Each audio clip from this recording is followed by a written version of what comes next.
നിങ്ങളുടെ favourite shows ഇനി ഒരിക്കലും മിസ്സാവില്ല. ഇപ്പോൾ C5 കാണും നിങ്ങളുടെ ഫേവറേറ്റ് ഷോ തികച്ചും സൗജന്യമായി.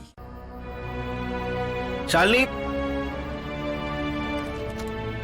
ആ താൻ ഇവിടെ വന്നിരിക്കുന്ന എടോ, ഇതിലെല്ലാം വെച്ചിട്ടില്ല നോക്കി. ഏയ്, താൻ ഇതുവരെ അത് വിട്ടില്ലേ? ശാലിനി, വിഷമം എനിക്കുണ്ട്. നമുക്ക് മുന്നോട്ട് ജീവിച്ചല്ലേ പറ്റൂ. നാളെ ഇയാളുടെ IAS പരീക്ഷ, ഇയാളുടെ സ്വപ്നമല്ലേ അത്? ഇയാൾ വർഷങ്ങളായിട്ട് തയ്യാറെടുക്കുന്നത് ഈ പരീക്ഷയ്ക്ക് വേണ്ടിയിട്ടല്ലേ? എന്നെ കൊണ്ട് ഈ മാനസികാവസ്ഥയില് ഒന്നും പറ്റുമെന്ന് തോന്നില്ല വിഷ്ണുവേട്ട.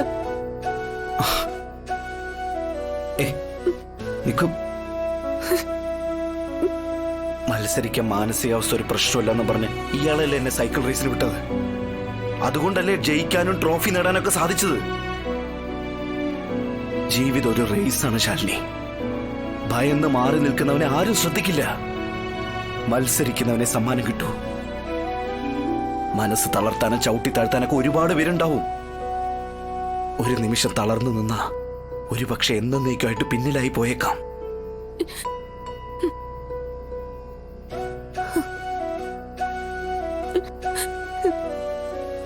മാറില്ലാതെ എന്തിനാ വിഷ്ണുവേട്ട?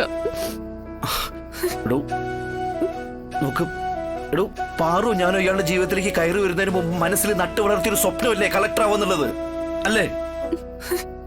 ആ സ്വപ്നം ഇപ്പൊ പടിവാതിൽ വരെ എത്തിയിട്ട് ഉപേക്ഷിച്ച് കളയാനോ?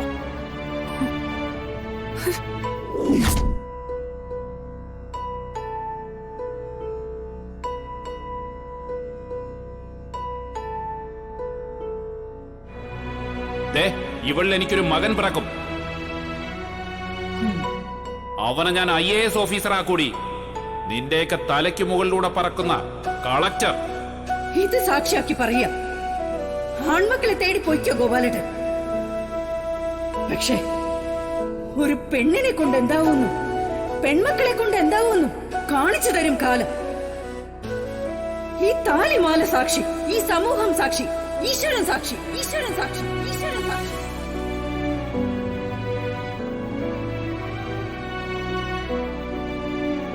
IAS സ്വപ്നത്തിന് വെള്ളവും വളവും നൽകിയത് അച്ഛനോടുള്ള ആശയായിരുന്നു വിഷ്ണുവേട്ട. ഇപ്പൊ അച്ഛനൊരു അനാഥനെ പോലെ പടിയിറങ്ങിപ്പോയപ്പോ അതും തീർന്നു. ഒരു വെള്ളക്കടലാസ് പോലെ ശൂന്യ എന്റെ മനസ്സ്. ആരോടും ദേഷ്യമോ പകയോ വിദ്വേഷമോ ഒന്നുമില്ല. ശാലിനി, എടോ, വാശിയായിട്ടല്ല, ഒരു സ്വപ്നമായിട്ടാ നമുക്ക് അവിടെ എഴുതിയിട്ടൂടെ? ശാലിനി, ഇയാളുടെ കയ്യെത്തും ദൂരത്തുണ്ടത്. എനിക്ക് ഉറപ്പില്ല വിഷ്ണുവേട്ട. എന്നാലും ഞാൻ ശ്രമിക്കും.